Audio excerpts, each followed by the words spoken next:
más de 20 años, un puñado de empleados de las Fuerzas Aéreas norteamericanas ha vivido bajo las repercusiones de un hecho que tuvo lugar en el bosque de Rendlesham, cerca de la base de Suffolk, Inglaterra. Ellos aseguran que en 1980, durante 2 noches, experimentaron un encuentro muy cercano con un objeto no identificado. Su relato hace que el suceso de Rendlesham sea uno de los más detallados y mejor documentados hasta la fecha. Estos testigos también afirman que el gobierno abrió una investigación y después intentó taparla. Este suceso tiene espeluznantes similitudes con un avistamiento producido casi 33 años antes, cuando una supuesta nave extraterrestre se estrelló cerca de una base militar de Roswell, Nuevo México. Ambos relatos están avalados por testimonios oculares de respetados oficiales, investigaciones del gobierno y documentos y pruebas clasificadas. Fue como el Santo Grial. Desde luego es el caso de ovnis más famoso de Gran Bretaña. No cabe ninguna duda, es el Roswell británico.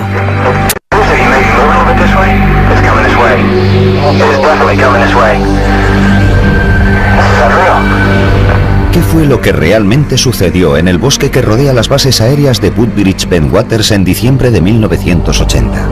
Si pregunta al Pentágono acerca de lo que sucedió en diciembre de 1980 en la base aérea de Woodbridge, le dirán que no pasó nada. La gente tiene que salir y contar algo. Sucedió y fue auténtico. Alguien más estuvo en el bosque de Rendlesham en 1980. El Roswell británico. Esta es la base de las Fuerzas Aéreas Británicas de Bentwaters. Situada a 110 kilómetros al nordeste de Londres, este ahora tranquilo lugar fue en su día una instalación militar altamente sofisticada. La función básica de las dos bases era ayudar a la OTAN en caso de que se produjera una guerra en Europa.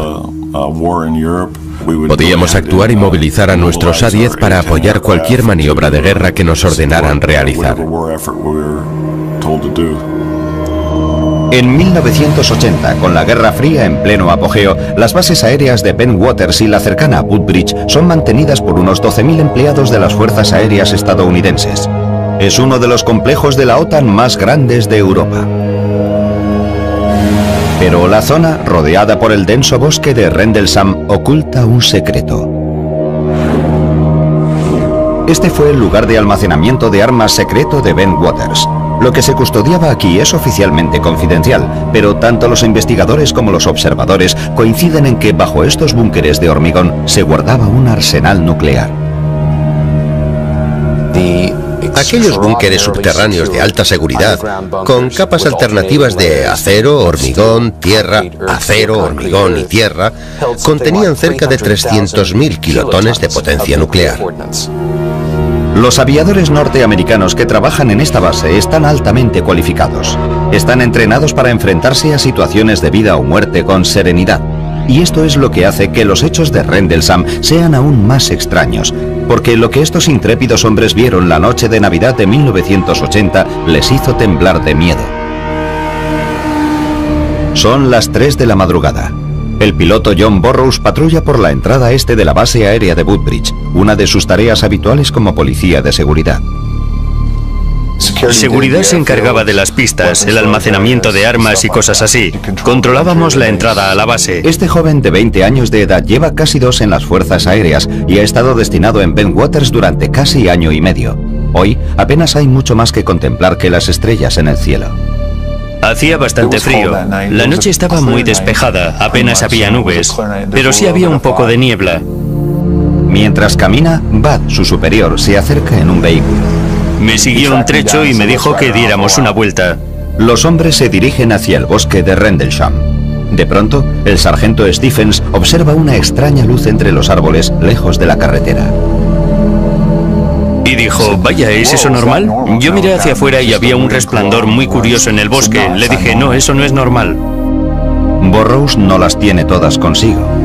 Teníamos una sensación de peligro, de que algo no iba bien. Había diferentes luces de colores que parpadeaban intermitentemente. Alarmados, los hombres regresan apresuradamente a la base para llamar a la sala de control desde un teléfono seguro. No quieren transmitir esta información por sus emisoras de radio. Ante la insistencia de Burrows, la llamada es trasladada al control central de seguridad de la base. El comandante que está al mando envía al sargento Jim Penniston, de 26 años, al lugar.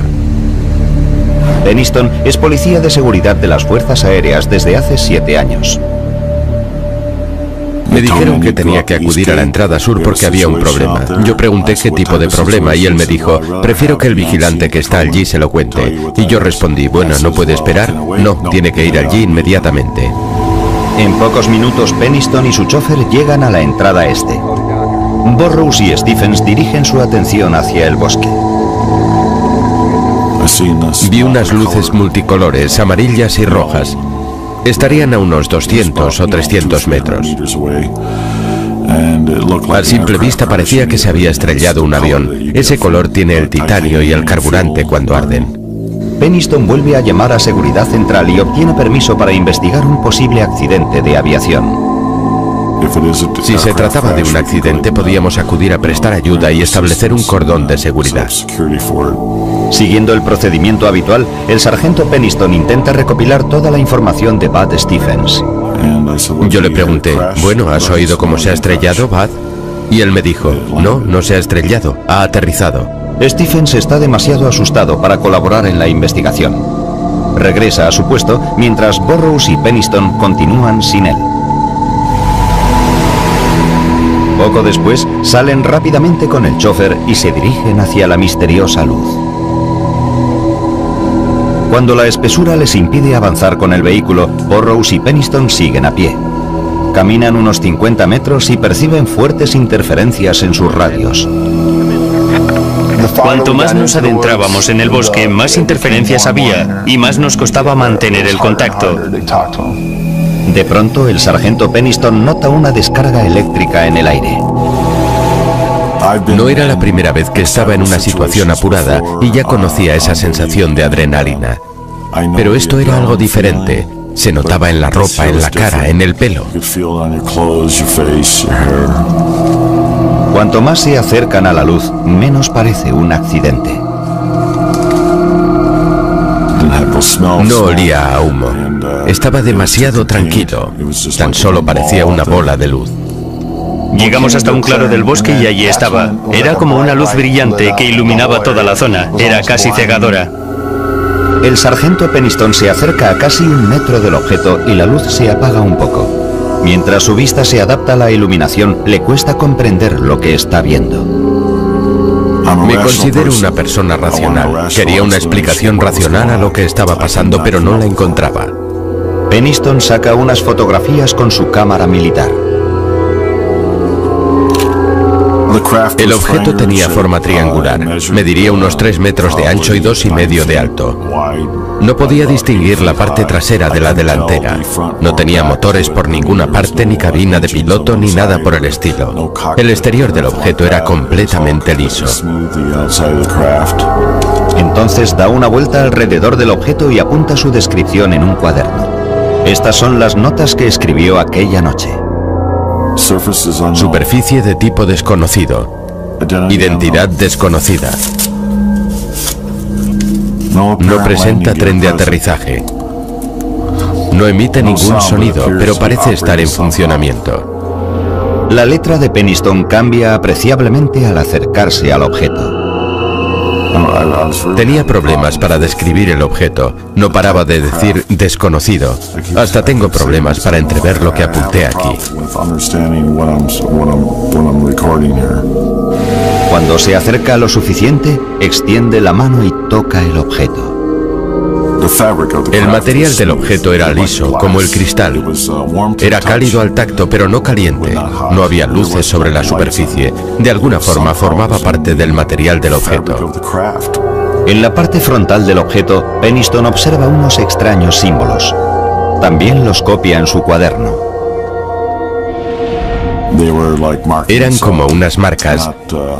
No eran números ni escritura. Habría unos cuantos, tal vez 6 símbolos que medían 1 metro de anchura. Yo no había sido entrenado para aquella experiencia. De pronto, el objeto emite una luz cegadora. Los hombres se ponen a cubierto. Entonces el objeto, o lo que fuese, se elevó y se alejó por encima de los árboles. La velocidad del objeto que se alejaba de la zona fue... La mejor manera de describirla sería en un abrir y cerrar de ojos. En todos los años que llevo con las fuerzas aéreas jamás había visto un objeto moverse a tal velocidad ni jamás lo veré. Mientras los hombres se incorporan lentamente, les llama la atención otro destello de luz a través de los árboles. Al principio creen que es el objeto, pero al fijarse mejor comprenden que es el faro de Orford Ness, que se encuentra a 8 kilómetros de allí. Burroughs y Penniston comprueban sus radios. Vuelven a funcionar. Son las 5 de la madrugada. Han pasado unas 2 horas desde que vieron por primera vez las misteriosas luces del bosque. Contactan con Seguridad Central y su comandante les ordena que se reúnan con un equipo de seguridad en la entrada este. Estábamos como, ¿y ahora qué decimos? No podíamos explicar lo que habíamos visto. Un poco más tarde, aquella misma mañana, los hombres son llevados a prestar declaración. Penniston se muestra reacio a dar a conocer todo lo que ha presenciado. Dar detalles de lo que nos había pasado no habría sido bueno para nuestra carrera profesional. Fui al despacho del comandante junto a Burroughs y dimos un informe más o menos aséptico de lo que nos había sucedido aquella noche. Después del informe, Penniston asegura que el comandante les dio una velada advertencia. Caballeros, dijo, el proyecto Blue Book finalizó en 1969. A veces es mejor dejar en paz ciertas cosas. Proyecto Blue Book era el nombre en clave de una polémica unidad de investigación sobre ovnis de las Fuerzas Aéreas de los Estados Unidos. Antes de ser disuelta, su objetivo era averiguar si los ovnis eran una posible amenaza para la seguridad nacional. Pese a las advertencias de su comandante, el sargento Penniston no puede quitarse de la cabeza aquel extraño encuentro. Volví a mi casa y no pude pegar ojo. Me quedé sentado en el salón durante 2 o 3 horas y al final pensé, tengo que volver allá. Regresa al lugar provisto de una cantidad de yeso blanco. Su idea consiste en tomar moldes de cualquier rastro dejado por el objeto. No estaba dispuesto a marcharme de allí sin obtener respuesta. Quería algo tangible. Detecta 3 huellas circulares en posición simétrica sobre el terreno. Tienen varios centímetros de profundidad y están a 3 metros de distancia. La distancia de separación entre las huellas era idéntica. Tendrían entre 5 y 7 centímetros de grosor. Estos son los moldes elaborados por Penniston un día después de los hechos. Está convencido de que son las marcas dejadas por el objeto al aterrizar sobre el terreno.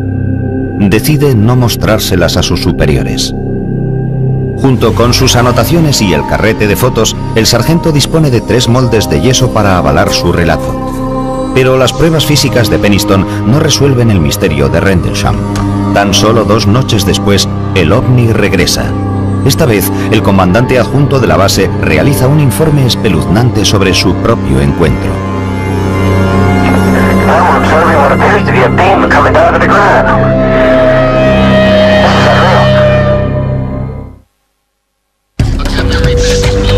Finales de diciembre de 1980. Los avistamientos de objetos misteriosos en el complejo militar de la OTAN Woodbridge-Bentwaters han puesto nerviosos a muchos aviadores. Estos extraños encuentros comenzaron la noche del 25 de diciembre, cuando varios aviadores declararon haber visto luces poco comunes. A primera hora del día 26, 2 hombres aseguraron haberse acercado a escasos centímetros de un objeto que había aterrizado en el bosque cercano. Es la tarde del día 27. El comandante delegado de la base, teniente coronel Charles Holt, asiste a una fiesta en el club de oficiales. La fiesta se interrumpe cuando uno de sus hombres llega con aspecto agitado. Llegó y estaba pálido como un cadáver. Y lo cierto es que era una persona con aplomo. Anteriormente había sido marine. Nos dijo, ha vuelto. Nos miramos y repitió, ha vuelto, el ovni ha vuelto. Después de 2 noches de relatos inquietantes, Holt decide tomar cartas en el asunto. La policía pasaba más tiempo mirando al cielo que a los aviones que debía proteger. Ya era hora de poner punto y final a todo este asunto. Holt da instrucciones a un grupo de seguridad de 3 hombres para que preparen su equipo y le esperen en su despacho. En pocos minutos se dirigen hacia el bosque de Rendlesham. Cuando Holt llega, ya se ha establecido un cordón de seguridad alrededor del perímetro del bosque. Holt es informado de la situación y se le comunica que el ovni ya no es visible, pero los hombres perciben extrañas interferencias en sus linternas de alta potencia. Holt y su equipo preparan una cámara de alta resolución, un contador Geiger y un aparato de visión nocturna llamado Starscope. Me llevé mi pequeña grabadora personal. Suelo llevarla conmigo a todas partes para grabar lo que sucede. El equipo se adentra en el bosque. Estaba dispuesto a investigar y demostrar que todo tenía una explicación razonable y sencilla. Esta es la grabación que Holt realizó aquella noche.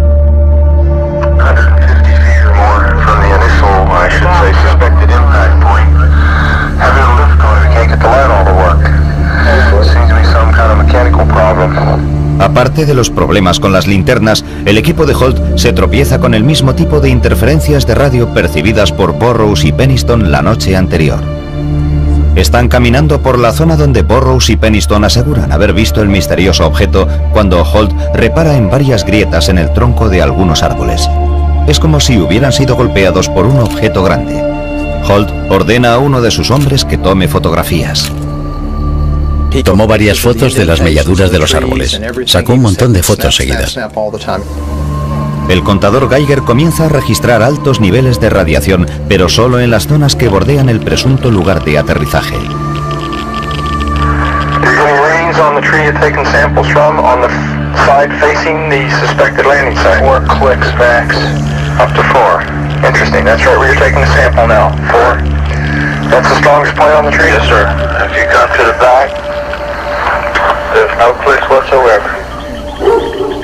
De pronto, unos sonidos hacen vibrar el bosque.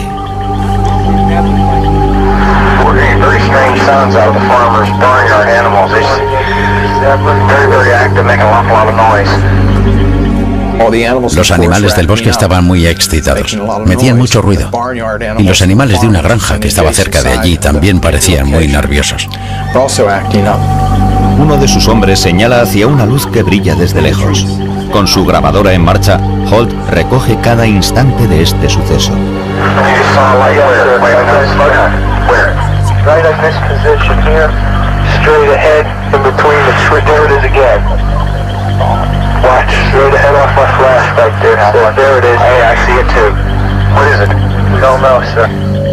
Vimos un objeto rojo y brillante. Parecía un ojo, sería la mejor descripción.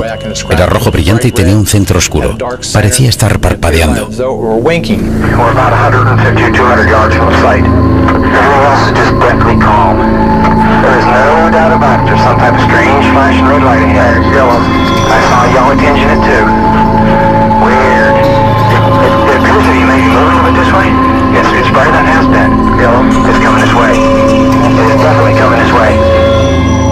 Se movía entre los árboles horizontalmente, pero también verticalmente.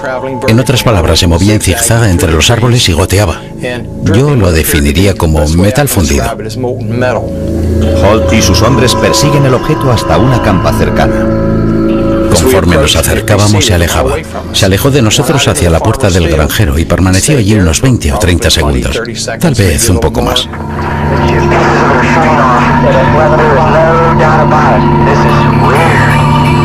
De repente explotó silenciosamente en multitud de objetos blancos, de modo que nos acercamos a la huerta y buscamos sobre el terreno marcas de quemaduras o pruebas, o cualquier cosa procedente del objeto.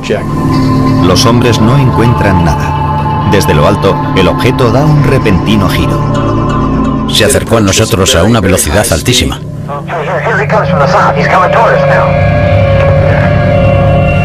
Se detuvo sobre nuestras cabezas y nos envió un rayo.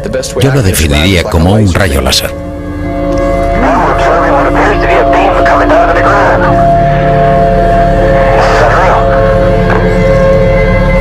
En cuanto a diámetro, era un rayo estable.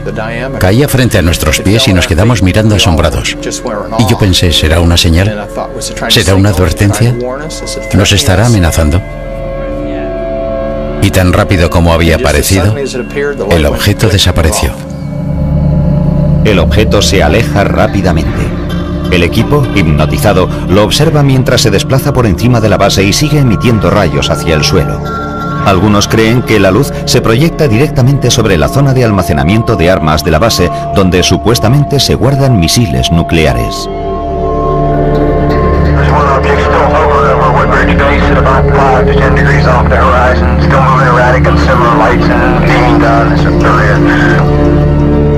En este momento, la cinta de la grabadora se acaba. El objeto sigue volando en la distancia, pero Holt y su equipo no saben qué hacer. No existe un protocolo para lo que acaban de presenciar. Desconcertados y cansados, los hombres regresan a la base. El aviador John Burroughs, que había visto el ovni 2 noches antes, llega al lugar junto con el sargento Adrián Bustinza. A Burroughs le preocupa el comportamiento de los hombres que regresan del bosque. Se sentían extraños, no lo sabría decir. Estaban alterados. Tras una breve conversación, Burroughs descubre una luz azulada que brilla en la misma zona que Halt acaba de examinar. El aviador está decidido a seguir investigando. Empecé a insistirle, vamos, coronel, déjeme salir a ver, quiero ver lo que es. Al final me dio autorización y Bustinza y yo fuimos allá a observar con más detenimiento. Los hombres avanzan hacia el extraño resplandor azul. Sube la adrenalina y Burroughs empieza a correr. Al acercarme a lo que quiera que fuese, de repente desapareció. El terreno queda en penumbra. Los aviadores están asustados y confusos. Sencillamente desapareció. Yo me quedé en medio del campo, no había nada. Burroughs se dirige a Bustinza con incredulidad. Me dice, ¿qué le ha pasado? Y yo, no sé de qué me habla. Y usted estaba como envuelto en la luz. Era como si usted estuviera ahí de pie. De repente queda envuelto en la luz y desaparece. Burroughs y Bustinza regresan a la base. El segundo encuentro de Burroughs con la extraña luz le deja sumido en un mar de dudas. Lo que no saben es que se ha puesto en marcha una investigación secreta de varias agencias del gobierno. Los hombres aseguran que al volver a la base aquella noche se tropezaron con una conspiración del gobierno.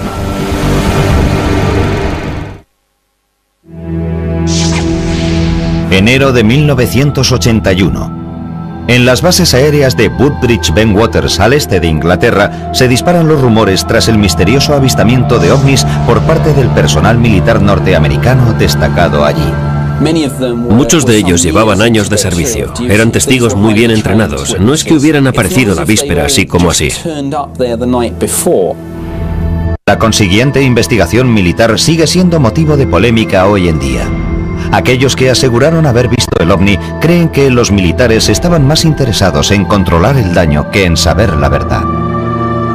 Lo que hizo nuestro gobierno a estas personas por mantener la discreción es vergonzoso. Según estos aviadores, pronto se convirtieron en parte involuntaria de una coartada del gobierno. Al principio, la investigación se realiza siguiendo el procedimiento militar habitual. El comandante delegado de la base, Charles Holt, que también fue testigo, comienza a tomar declaración a los hombres que aseguraron haber visto el objeto.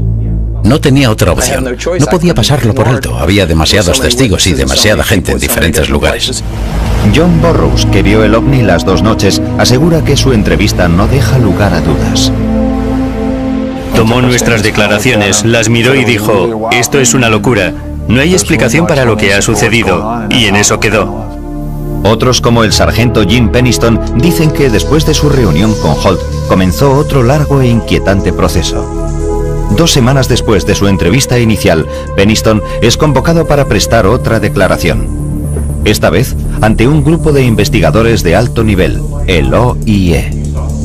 El OIE es la Oficina de Investigaciones Especiales, o por decirlo de otra manera, la policía secreta.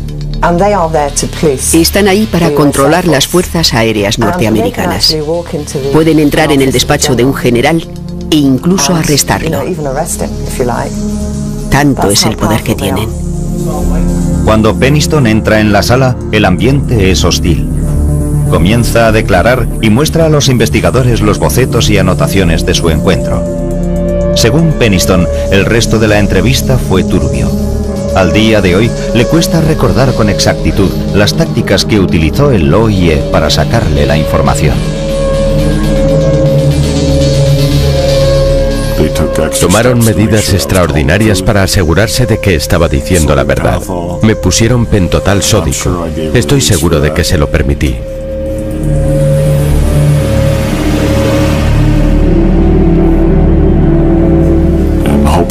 Esperaba que creyeran que lo que decía era la verdad. Pienso que les di mi permiso para que lo hicieran.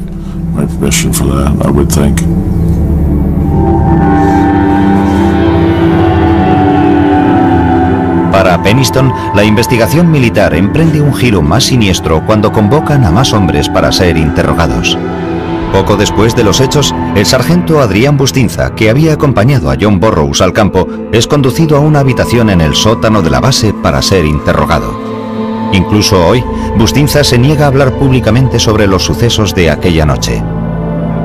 Pero la escritora Georgina Bruni asegura que posteriormente le hizo varias confidencias. Le dijeron, escuche, lo que usted vio fue la luz del faro. Y él contestó, no, vi mucho más que eso. Y ellos, usted no nos está entendiendo, ¿no? Y lo retuvieron hasta que aceptó reconocer que lo que había visto era el faro. Entonces le dijeron, las balas son muy baratas, 10 céntimos la docena. Entonces es cuando él dijo, vale, fue el faro. Otros testigos también aseguran que les obligaron a cambiar su relato sobre el ovni. Nos dijeron que teníamos que tratarlo con confidencialidad absoluta. Y así fue, nunca hablamos de ello. Según Burroughs, es evidente que el gobierno oculta algo. Poco después de su interrogatorio, Burroughs vuelve a su puesto de guardia. Mientras realiza sus rondas, comprueba que en el bosque hay una actividad frenética. De Woodbridge salían vehículos hacia el bosque. Había helicópteros sobrevolando la zona. Algo estaba pasando allí. Lo que era exactamente no lo sé. El comandante delegado de la base, Charles Holt, también está al tanto de las actividades ocultas de la base. Me enteré por algunas personas que al día siguiente había llegado un avión lleno de gente y que se habían dedicado a investigar a fondo.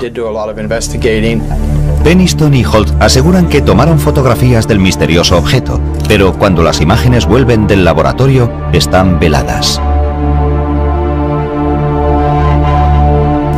La mayoría de las fotos estaban veladas. Me pareció muy extraño. Lo que yo creo es que velaron intencionadamente las fotos que hice. Estoy convencido. Incluso el teniente coronel Holt, el testigo de mayor rango, cree que los militares le ocultan algo. A medida que prosigue la investigación, le solicitan que redacte a máquina un informe basado en sus entrevistas con los demás testigos y lo entregue a sus superiores. Holt cree que este documento será compartido con el gobierno británico. Holt hace lo que le ordenan y entrega un informe bajo el título Luces inexplicables. Escribe: los individuos informaron haber visto un extraño objeto brillante en el bosque. El objeto fue descrito como de apariencia metálica y de forma triangular. No es un informe definitivo. Muchos de los detalles faltan o son incorrectos y las descripciones a veces son vagas.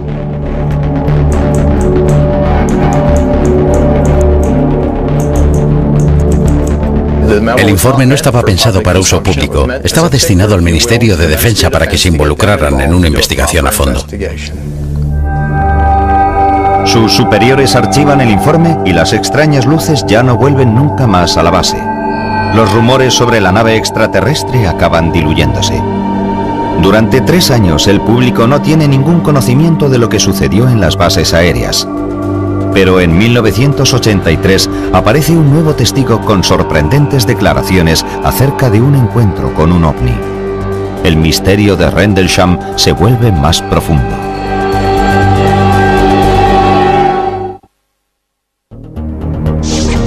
...2 de octubre de 1983... El periódico británico News of the World arrasa en kioscos con el titular: OVNI aterriza en Suffolk y es oficial.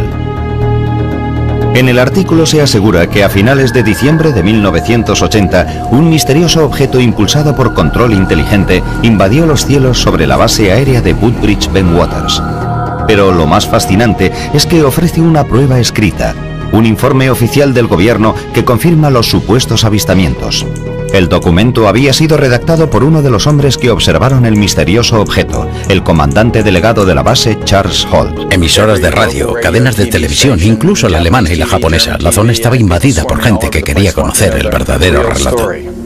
Desde aquel momento, toda la prensa del Reino Unido se hizo eco de esta historia durante una semana. El informe, titulado Luces Inexplicables, ofrece una breve descripción de los encuentros de finales de diciembre.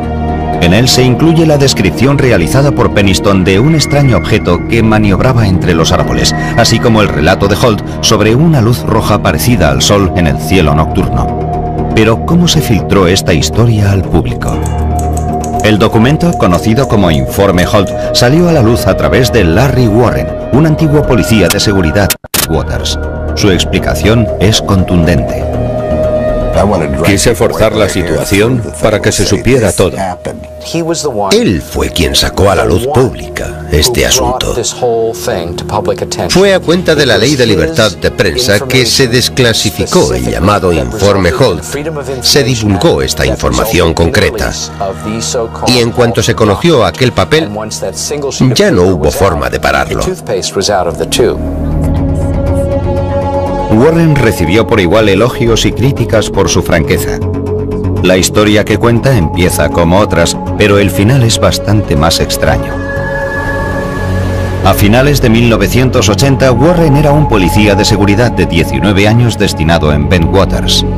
Según Warren, tras la medianoche del 29 de diciembre fue relevado del puesto y le ordenaron ayudar al coronel Holt en su investigación. Al llegar al claro del bosque, observa un grupo de militares que rodean un objeto brillante. El objeto estaba posado en el terreno.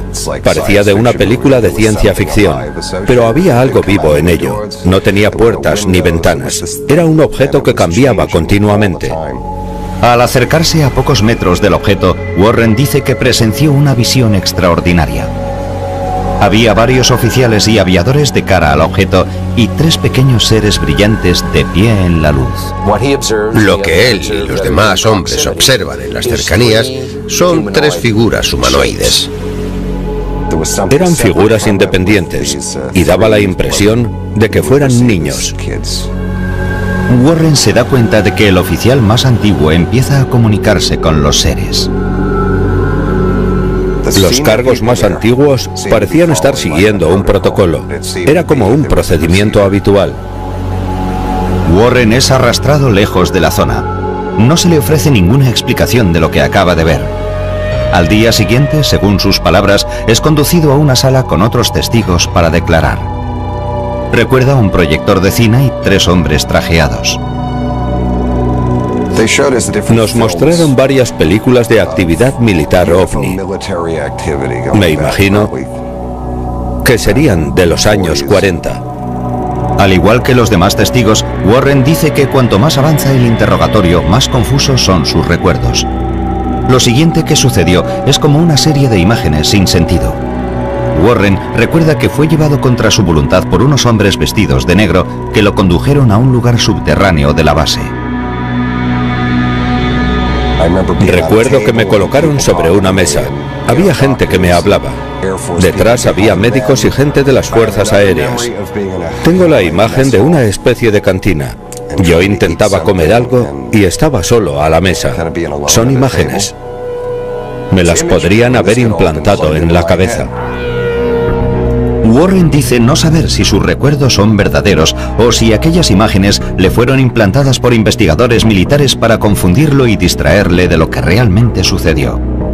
Tras conocerse los sucesos de Rendlesham, las acusaciones de Warren ponen furiosos a otros testigos.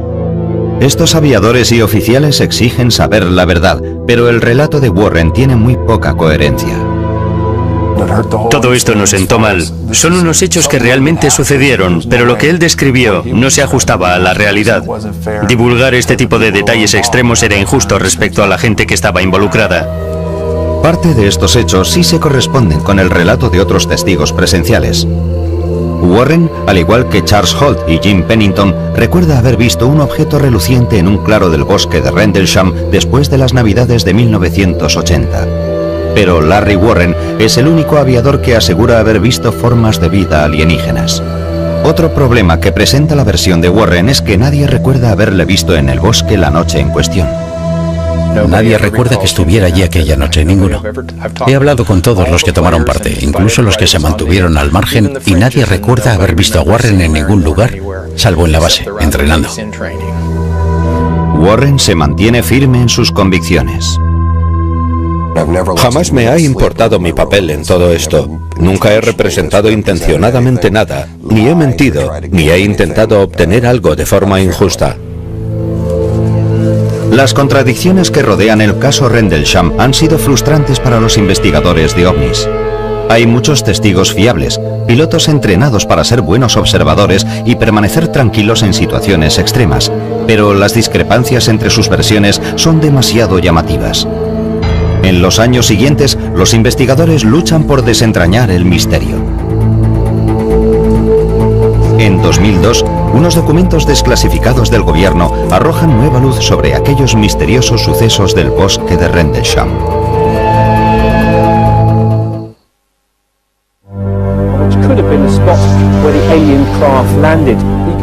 Desde 1983, el caso Rendlesham ha acaparado la atención de todo el mundo, pero hasta la fecha de hoy sigue sin haber una explicación para lo que el personal de las Fuerzas Aéreas norteamericanas aseguró haber visto en el bosque y los cielos de Suffolk, Inglaterra.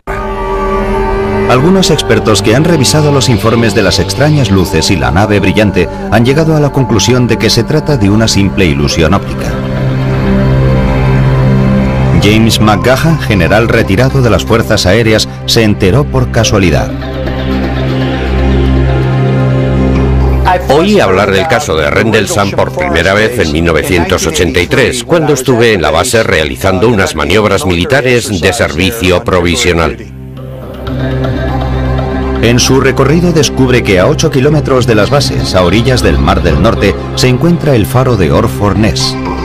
McGaha cree que los testigos confundieron este faro con un ovni.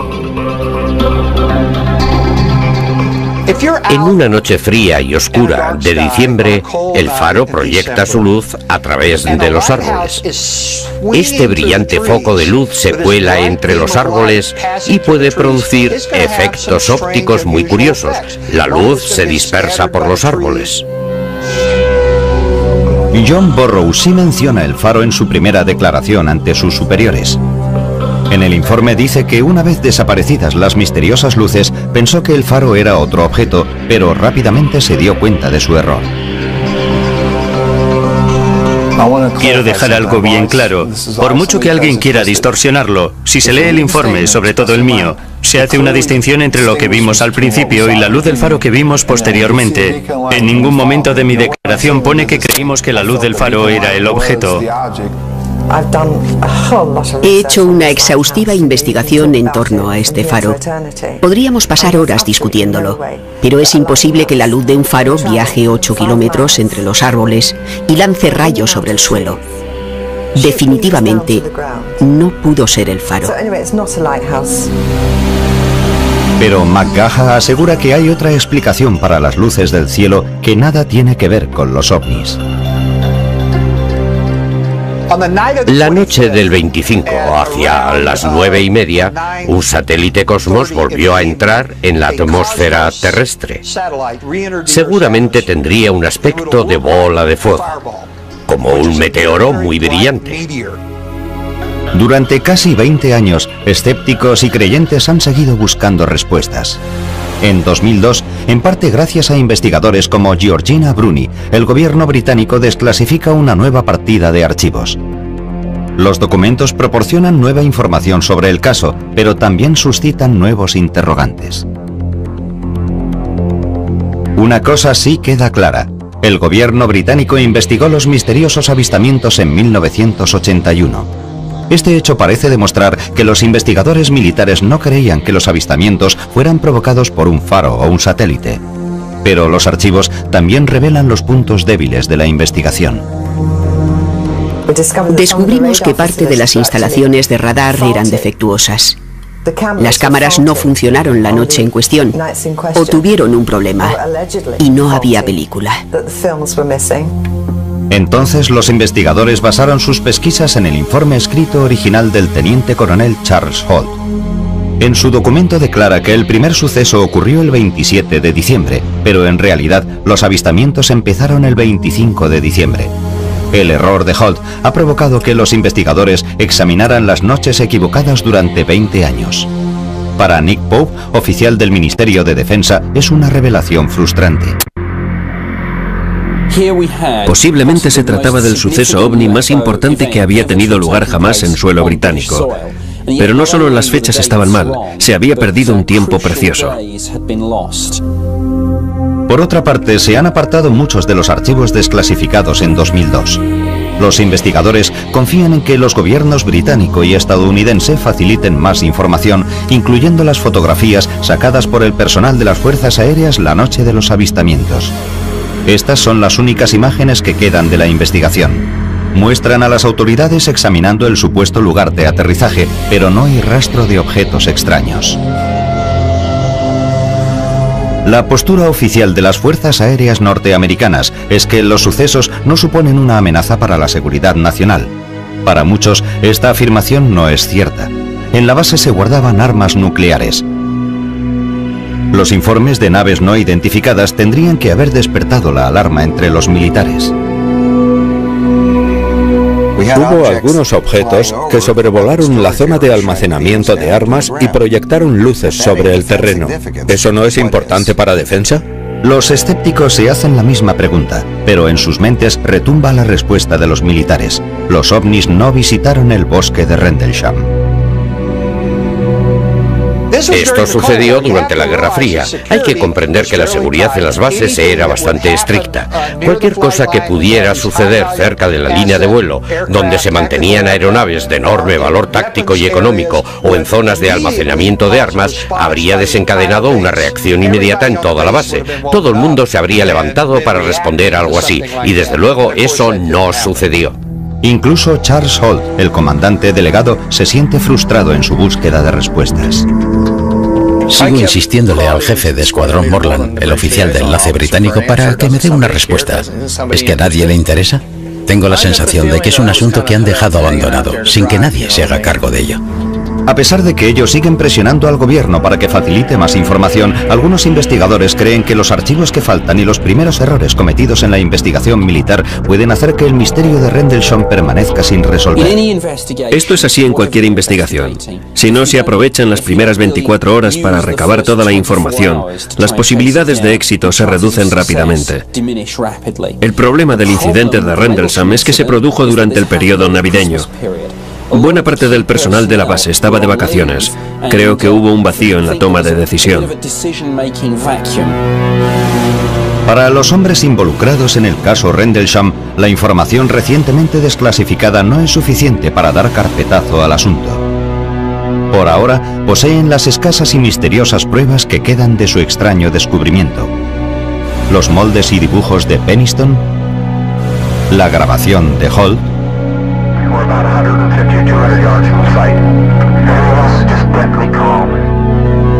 Jim Peniston, Larry Warren y John Burroughs siguen preguntándose por qué el gobierno oculta la verdad. Hay una cadena de mando, hay una cadena de custodia, se guarda registro de todo, y en este caso han hecho como si todo se hubiera volatilizado. Creo que técnicamente nosotros también somos parte de la tapadera, seguramente porque dimos un informe inicial muy aséptico. Como solía decir John Lennon, una conspiración de silencio habla más alto que las palabras. Y eso es un hecho, y mientras pueda, seguiré insistiendo a la gente, y seguiré gritando a los cuatro vientos. Esto es lo que ocurrió. Juzguen por ustedes mismos. En Norteamérica todo el mundo ha oído hablar de Roswell. Aquí solo los investigadores conocen el caso Rendlesham, pero a mí me parece que este caso es mucho más importante que el de Roswell. Podría ser el suceso ovni más grande de todos los tiempos. Merece un lugar destacado, merece ser conocido por el público. La gente todavía me pregunta qué fue lo que pasó. No lo sé. ¿Qué fue? La verdad es que no lo sé. Ni idea.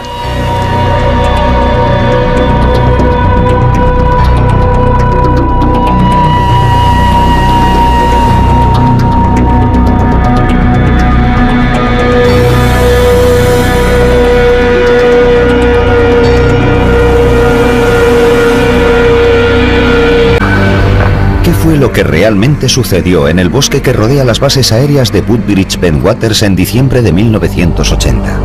Si pregunta al Pentágono acerca de lo que sucedió en diciembre de 1980 en la base aérea de Woodbridge, le dirán que no pasó nada. La gente tiene que salir y contar algo. Sucedió y fue auténtico. Alguien más estuvo en el bosque de Rendlesham en 1980. El Roswell británico. Esta es la base de las Fuerzas Aéreas Británicas de Bentwaters. Situada a 110 kilómetros al nordeste de Londres, este ahora tranquilo lugar fue en su día una instalación militar altamente sofisticada. La función básica de las dos bases era ayudar a la OTAN en caso de que se produjera una guerra en Europa.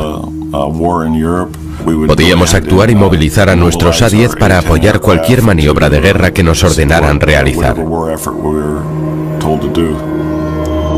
En 1980, con la Guerra Fría en pleno apogeo, las bases aéreas de Bentwaters y la cercana Woodbridge son mantenidas por unos 12.000 empleados de las Fuerzas Aéreas estadounidenses. Es uno de los complejos de la OTAN más grandes de Europa. Pero la zona, rodeada por el denso bosque de Rendlesham, oculta un secreto. Este fue el lugar de almacenamiento de armas secreto de Bentwaters.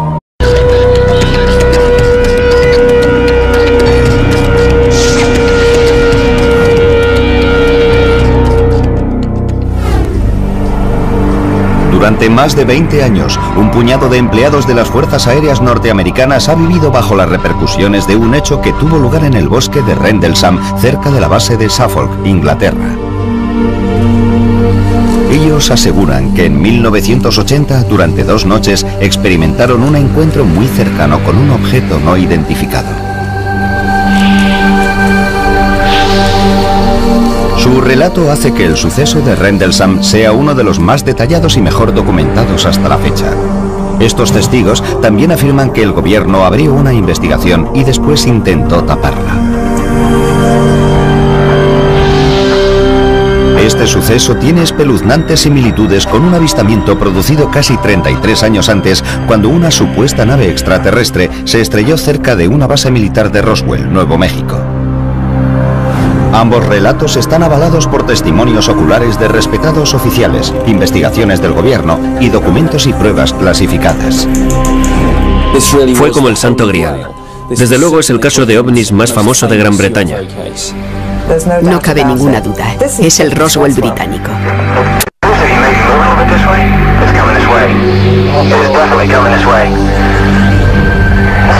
Parecía que se había estrellado un avión. Ese color tiene el titanio y el carburante cuando arden. Peniston vuelve a llamar a Seguridad Central y obtiene permiso para investigar un posible accidente de aviación. Si se trataba de un accidente, podíamos acudir a prestar ayuda y establecer un cordón de seguridad. Siguiendo el procedimiento habitual, el sargento Peniston intenta recopilar toda la información de Bud Stephens. Yo le pregunté, bueno, ¿has oído cómo se ha estrellado, Bud? Y él me dijo, no se ha estrellado, ha aterrizado. Stephens está demasiado asustado para colaborar en la investigación. Regresa a su puesto mientras Burrows y Peniston continúan sin él. Poco después, salen rápidamente con el chofer y se dirigen hacia la misteriosa luz. Cuando la espesura les impide avanzar con el vehículo, Burrows y Peniston siguen a pie. Caminan unos 50 metros y perciben fuertes interferencias en sus radios. Cuanto más nos adentrábamos en el bosque, más interferencias había y más nos costaba mantener el contacto. De pronto, el sargento Peniston nota una descarga eléctrica en el aire. No era la primera vez que estaba en una situación apurada y ya conocía esa sensación de adrenalina. Pero esto era algo diferente. Se notaba en la ropa, en la cara, en el pelo.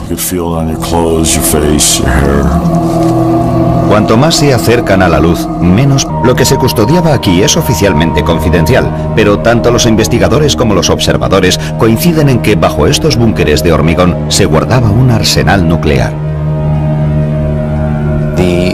Aquellos búnkeres subterráneos de alta seguridad, con capas alternativas de acero, hormigón, tierra, acero, hormigón y tierra, contenían cerca de 300.000 kilotones de potencia nuclear. Los aviadores norteamericanos que trabajan en esta base están altamente cualificados. Están entrenados para enfrentarse a situaciones de vida o muerte con serenidad. Y esto es lo que hace que los hechos de Rendlesham sean aún más extraños, porque lo que estos intrépidos hombres vieron la noche de Navidad de 1980 les hizo temblar de miedo. Son las 3 de la madrugada. El piloto John Burroughs patrulla por la entrada este de la base aérea de Woodbridge, una de sus tareas habituales como policía de seguridad. Seguridad se encargaba de las pistas, el almacenamiento de armas y cosas así. Controlábamos la entrada a la base. Este joven de 20 años de edad lleva casi 2 en las fuerzas aéreas y ha estado destinado en Bentwaters durante casi año y medio. Hoy apenas hay mucho más que contemplar que las estrellas en el cielo. Hacía bastante frío. La noche estaba muy despejada, apenas había nubes, pero sí había un poco de niebla. Mientras camina, Bud, su superior, se acerca en un vehículo. Me siguió un trecho y me dijo que diéramos una vuelta. Los hombres se dirigen hacia el bosque de Rendlesham. De pronto, el sargento Stephens observa una extraña luz entre los árboles lejos de la carretera. Y dijo, vaya, ¿es eso normal? Yo miré hacia afuera y había un resplandor muy curioso en el bosque. Le dije, no, eso no es normal. Burroughs no las tiene todas consigo. Teníamos una sensación de peligro, de que algo no iba bien. Había diferentes luces de colores que parpadeaban intermitentemente. Alarmados, los hombres regresan apresuradamente a la base para llamar a la sala de control desde un teléfono seguro. No quieren transmitir esta información por sus emisoras de radio. Ante la insistencia de Burroughs, la llamada es trasladada al control central de seguridad de la base. El comandante que está al mando envía al sargento Jim Peniston, de 26 años, al lugar. Peniston es policía de seguridad de las fuerzas aéreas desde hace 7 años. Me dijeron que tenía que acudir a la entrada sur porque había un problema. Yo pregunté qué tipo de problema y él me dijo, prefiero que el vigilante que está allí se lo cuente. Y yo respondí, bueno, ¿no puede esperar? No, tiene que ir allí inmediatamente. En pocos minutos, Peniston y su chofer llegan a la entrada este. Burroughs y Stephens dirigen su atención hacia el bosque. Vi unas luces multicolores, amarillas y rojas. Estarían a unos 200 o 300 metros. A simple vista